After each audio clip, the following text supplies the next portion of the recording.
ناظرین کرام، اگلا پروگرام ہے راہ عمل۔ وكفى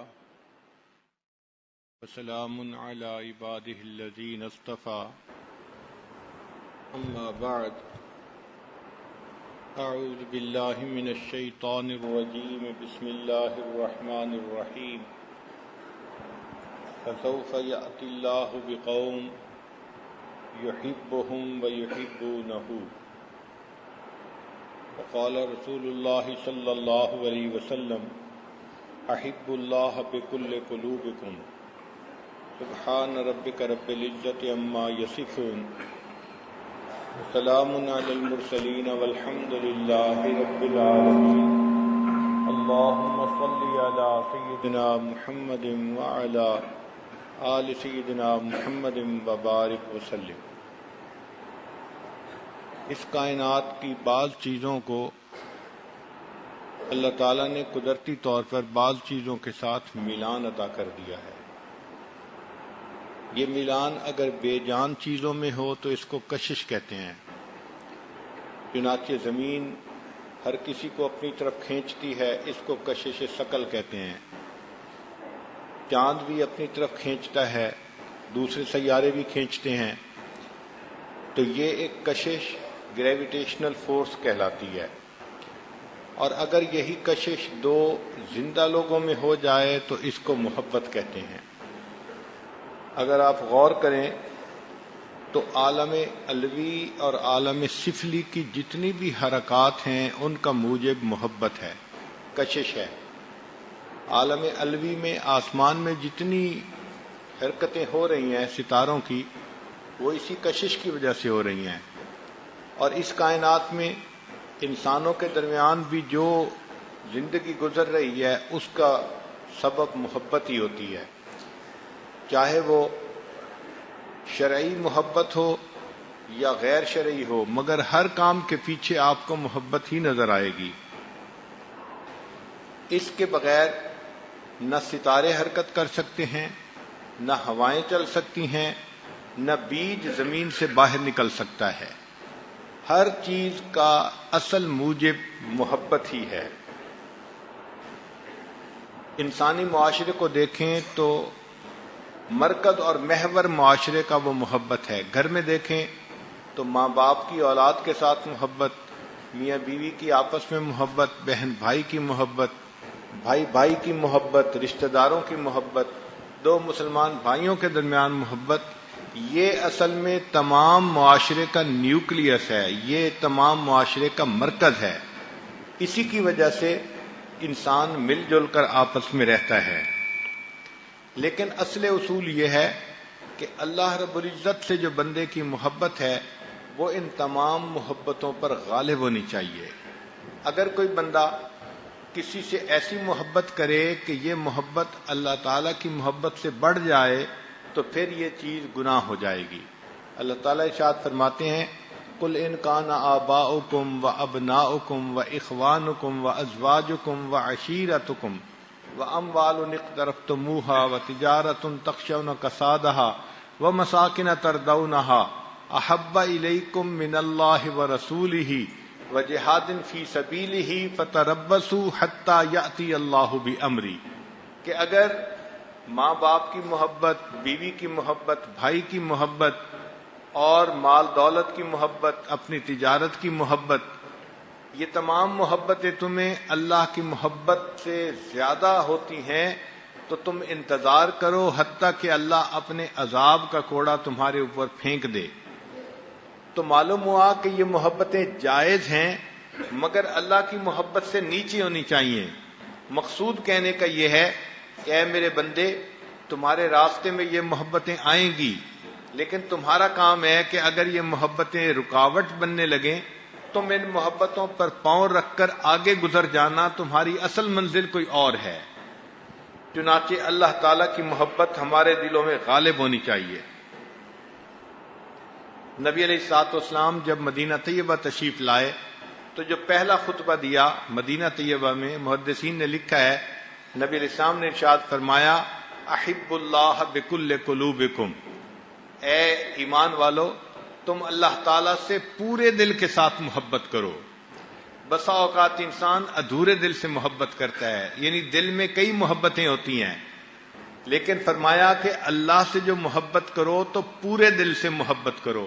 اپنا دل اللہ کے حوالے کر دو، اس دل کو اللہ کی محبت سے بھر لو، اللہ کی محبت سے لبریز کر لو، یہ دل اللہ کے لیے وقف کر دو، حتیٰ کہ سینے میں اللہ تعالیٰ کی محبت ہی آ جائے. ایک اور حدیث مبارکہ میں نبی علیہ السلام نے ارشاد فرمایا احب اللہ لما یغزوکم من نعمہ، اللہ تعالیٰ سے محبت کرو اس لیے کہ اس نے تمہیں کھانے کے لیے کیا کیا نعمتیں عطا فرمائی ہیں. تو اللہ تعالیٰ نے ہمیں چونکہ نعمتوں سے نوازا ہے، اور جانوروں کو بھی اپنے محسن سے محبت ہوتی ہے، ہم تو پھر انسان ہیں، ہمیں بھی چاہیے کہ ہم اپنے محسن حقیقی اللہ رب العزت سے ٹوٹ کے پیار کریں. یہ جو اللہ کا لفظ ہے یہ محبت کی دعوت دیتا ہے. یہ ولاہن سے بنا، اور عربی میں ولاہن اور ولیہا اس کا معنی محبت ہوتا ہے.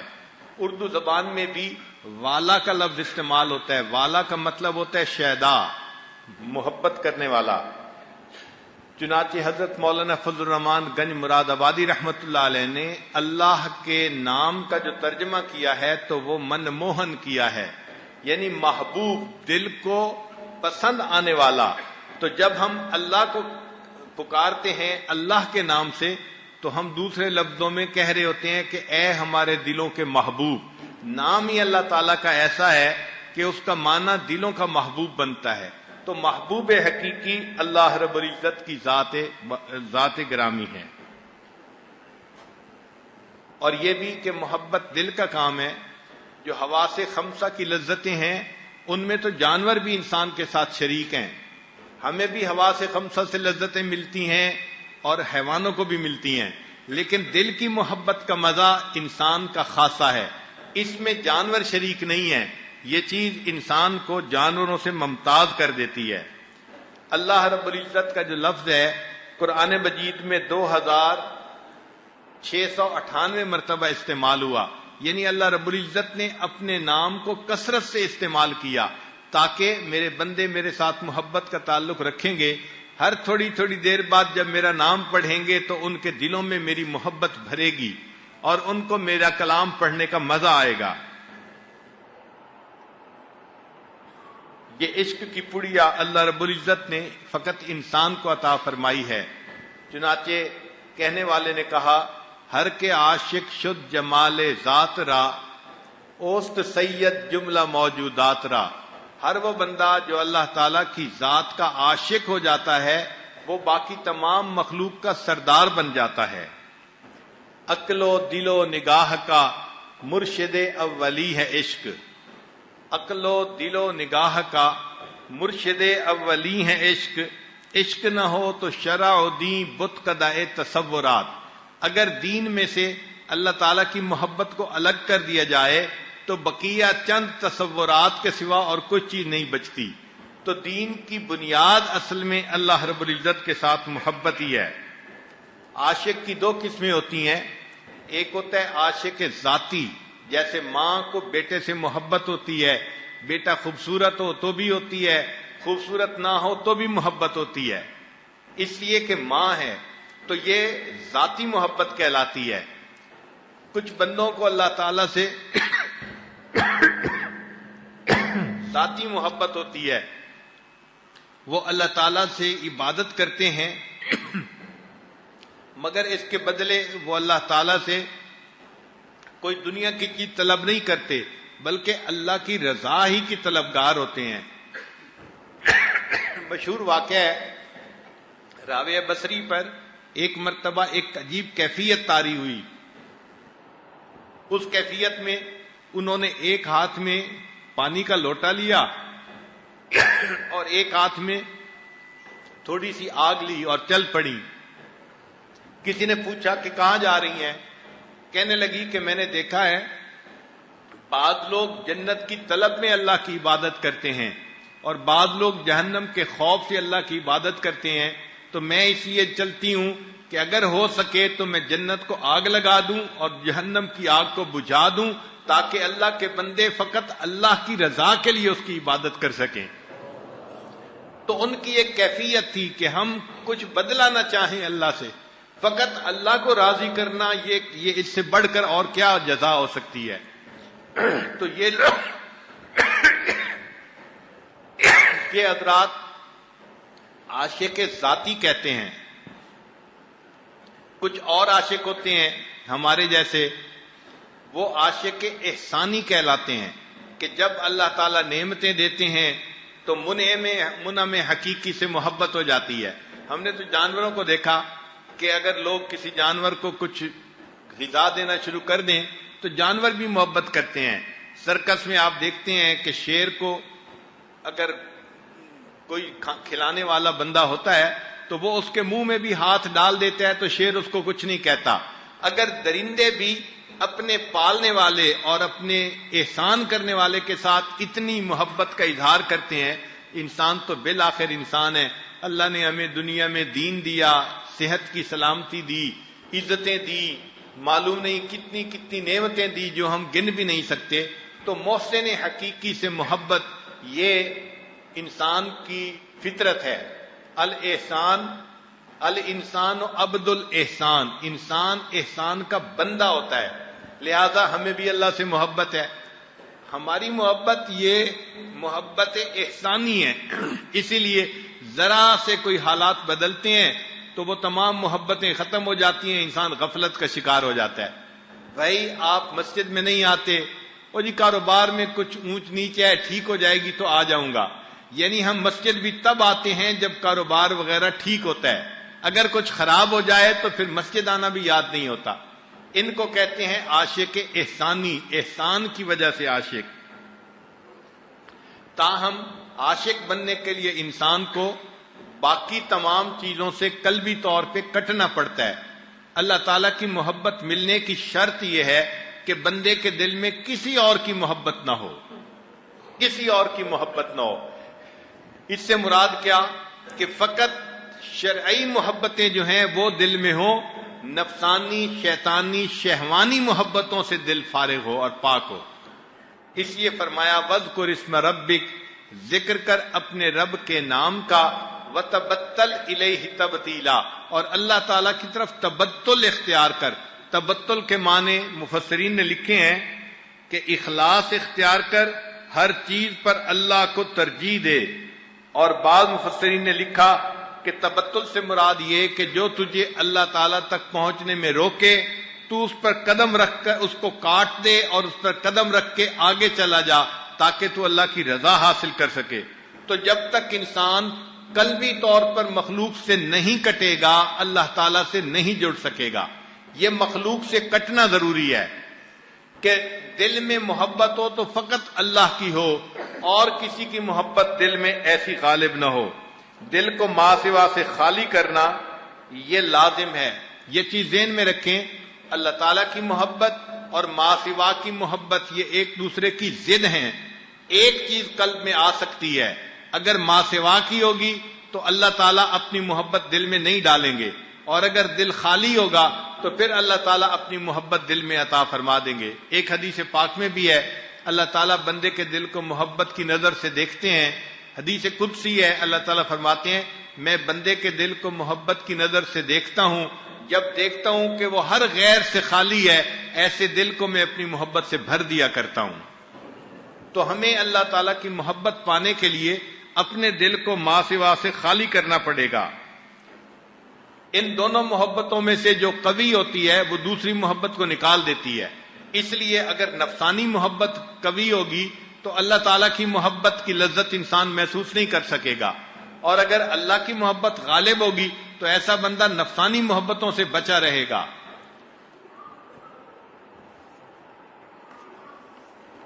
اور یہ بھی چیز ذہن میں رکھیں کہ جو شخص اللہ تعالیٰ کی جو ہے محبت سے اعراض کرتا ہے اللہ تعالیٰ اس بندے کو غیروں کی محبت میں گرفتار کر دیتے ہیں۔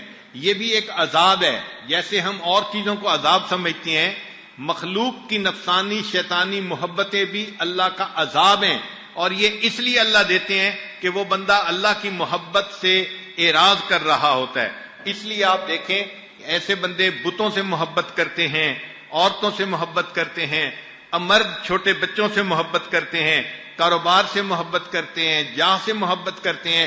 اللہ سے محبت کی لذت ان کو نصیب نہیں ہوتی.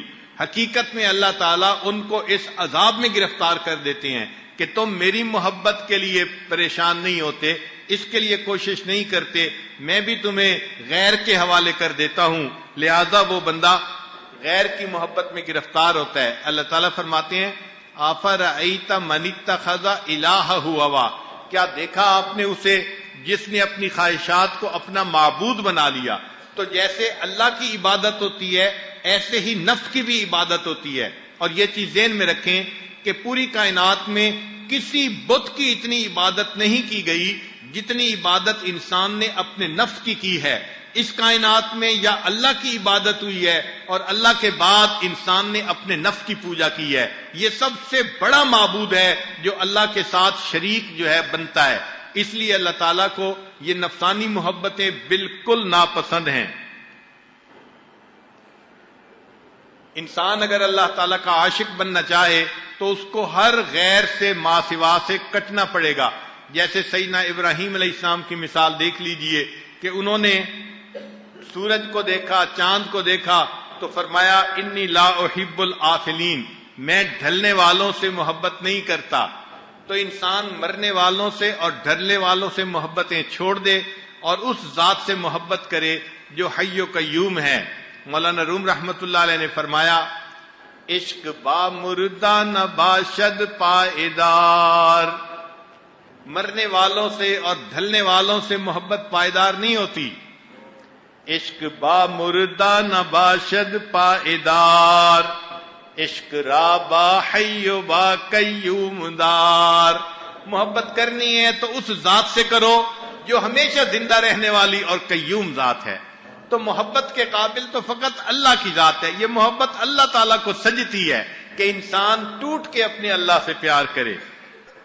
اس لیے ابراہیم علیہ السلام نے فرمایا تھا فَإِنَّهُمْ عَدُوٌّ لِّي إِلَّا رَبَّ الْعَالَمِينَ، یعنی اللہ کے سوا باقی ہر چیز انسان کو اپنی دشمن محسوس ہونے لگ جائے، غیر سے ایسا تعلق ہو جائے انسان کا، پھر اللہ تعالیٰ بندے کے دل میں اپنی محبت ڈالتے ہیں. اسی کو حضرت خواجہ مجذوب رحمت اللہ علیہ نے فرمایا ہر تمنا دل سے رخصت ہو گئی، ہر تمنا دل سے رخصت ہو گئی، اب تو آجا اب تو خلوت ہو گئی. جب تک انسان دل میں خلوت نہیں پیدا کرے گا اس وقت تک اللہ تعالیٰ اس کے دل کو اپنی تجلی گاہ نہیں بنائیں گے. ہر تمنا دل سے رخصت ہو گئی، اب تو آجا اب تو خلوت ہو گئی، ایک ان سے کیا محبت ہو گئی، ساری دنیا ہی سے وحشت ہو گئی. آگے فرماتی ہیں لاکھ جھڑ کو اب کہاں پھرتا ہے دل. جب محبت ہو جائے اور محبوب ناراضگی کا اظہار کرے تو پھر انسان کو ناراضگی بری نہیں لگتی. فرمایا لاکھ جھڑ کو اب کہاں پھرتا ہے دل، ہو گئی اب تو محبت ہو گئی. یہ اللہ تعالیٰ کی محبت عجیب نعمت ہے. اور عجیب بات کہتے ہیں، فرماتے ہیں پڑ گئی تھی ان پہ بھولے سے نظر، پڑ گئی تھی ان پہ بھولے سے نظر، بات اتنی تھی قیامت ہو گئی. واقعی اللہ تعالیٰ کی محبت کا رشتہ جب دل میں جڑ جاتا ہے انسان کی زندگی میں پھر انقلاب آ جاتا ہے. چنانچہ ہمیں کیسے پتا چلے کہ ہمارے دل میں اللہ تعالیٰ کی ایسی محبت ہے یا نہیں؟ ہمارے اکابر نے اس کی علامات بیان کی ہیں. ہم ان علامات کے ذریعے اپنے دل کی کیفیت کو جانچ سکتے ہیں، اس کی پڑتال کر سکتے ہیں. پہلی علامت کہ انسان کے دل میں اگر اللہ تعالیٰ کی محبت ہو تو اللہ کی طلب میں اس کو بے قراری محسوس ہوتی ہے. نفسانی محبتوں میں بھی لوگ ایک دوسرے کو مس کرتے ہیں، اور آپ یہ فکرہ آج کل عام سنیں گے آئی love you I miss you. تو یہ مس یو کی کیفیت اللہ کے بارے میں ہو کہ انسان اللہ کے لیے اداس ہو اور اللہ تعالیٰ کو مس کرے اور پھر اس کا دل چاہے کہ میں اللہ سے ملاقات کروں. اللہ تعالیٰ سے انسان ملاقات ویسے تو نہیں کر سکتا، نہ ہم کلامی کر سکتا ہے.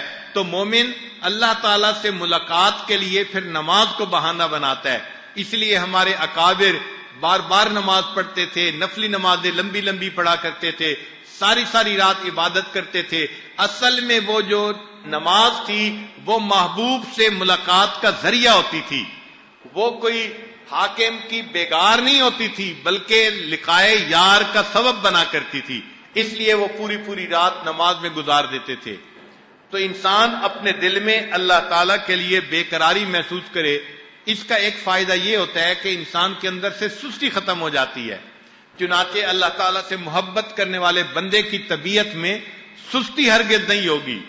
جو لوگ کہتے ہیں نا وہ جی کیا کریں ہم تو سستی کی وجہ سے کچھ کر ہی نہیں سکتے، بھئی سستی کا علاج چستی ہوتی ہے، اس لیے ہمیں چاہیے کہ اللہ تعالیٰ کی محبت میں ہمت سے قدم آگے بڑھائیں تاکہ ہم اعمال کو پابندی کے ساتھ کر سکیں۔ دوسری علامت اللہ تعالیٰ کی محبت کی کہ بندہ کثرت سجود کرتا ہے، یعنی اکثر و بیشتر نماز اور نوافل کے اندر مشغول رہتا ہے۔ جیسے دنیا میں کسی سے محبت ہو تو انسان بار بار اس سے ملنے کے بہانے ڈھونڈتا ہے، ملاقات ہو جائے، چہرے پہ نظر پڑ جائے۔ اب مومن اس دنیا میں اللہ تعالیٰ سے ملاقات کیسے کر سکتا ہے؟ اس کے لیے اللہ نے نماز کو بہانہ بنا دیا۔ اے میرے بندے، جب تیرا مجھ سے ملنے کو دل کرے تو آ کے مصلی پہ کھڑا ہو جا اور 2 رکعت کی نیت باندھ لے، ایسے عبادت کر جیسے تو اپنے محبوب حقیقی کو دیکھ رہا ہے۔ فَإِن لَّمْ تَكُن تَرَاهُ فَإِنَّهُ يَرَاكَ، اور اگر یہ کیفیت نہ ہو تو کم از کم یہ تصور باندھ لینا کہ اللہ تجھے دیکھ رہا ہے، تیرے دل کو تسلی مل جائے گی۔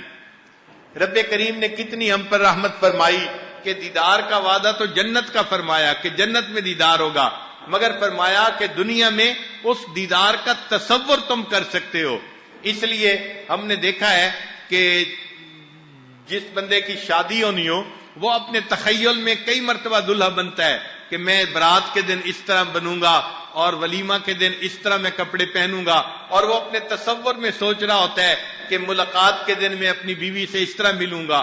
یہ جو ملاقات سے پہلے کا تخیل ہے، اللہ تعالیٰ نے بھی یہی فرما دیا، میرے بندے ملاقات کا وعدہ تو ہے جنت میں، لیکن محبت بے قرار کرتی ہے اور چاہتی ہے کہ تسلی ملے۔ اس کی تسلی یہ کہ جب تمہارا دنیا میں ملنے کو دل چاہے تم 2 رکعت پڑھ کے مصلی پہ آ جانا، تمہیں مجھ سے ملاقات کا موقع گویا نصیب ہو جائے گا۔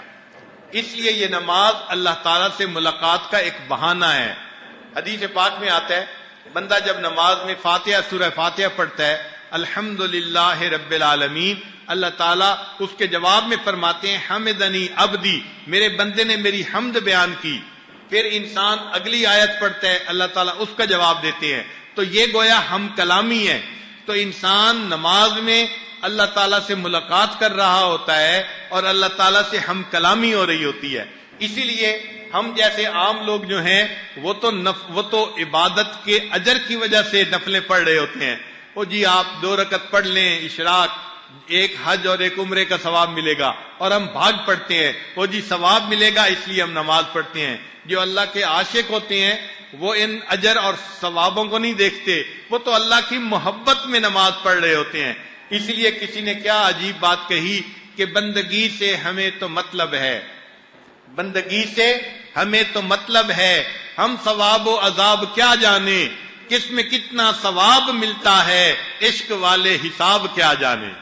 عشق والوں کو حساب کتاب سے کیا واسطہ، وہ تو اللہ کی محبت میں نماز پڑھ رہے ہوتے ہیں۔ چنانچہ امام اعظم ابو حنیفہ رحمۃ اللہ علیہ نے 40 سال ایسے گزارے کہ ان کو عشاء کے وضو سے گویا فجر کی نماز پڑھا کرتے تھے، یہ معمول تھا ان کا۔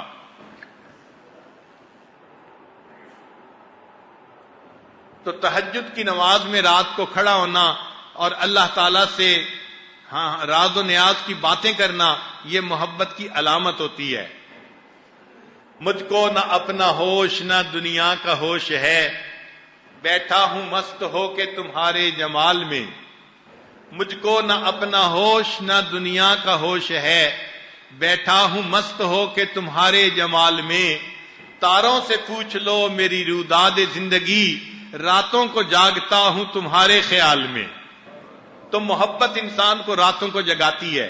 ہم دنیا میں دیکھتے ہیں جن کے آپس میں کوئی تعلقات بن جاتے ہیں، رات کو 2 بجے ٹیلی فون ہو رہا ہے، 3 بجے ٹیلی فون ہو رہا ہے، رات کو میسیجز ہو رہے ہیں، ساری رات جاگتے رہتے ہیں، محبت ان کو سونے نہیں دیتی، سوتے وہی ہیں جو غفلت میں گرفتار ہوتے ہیں۔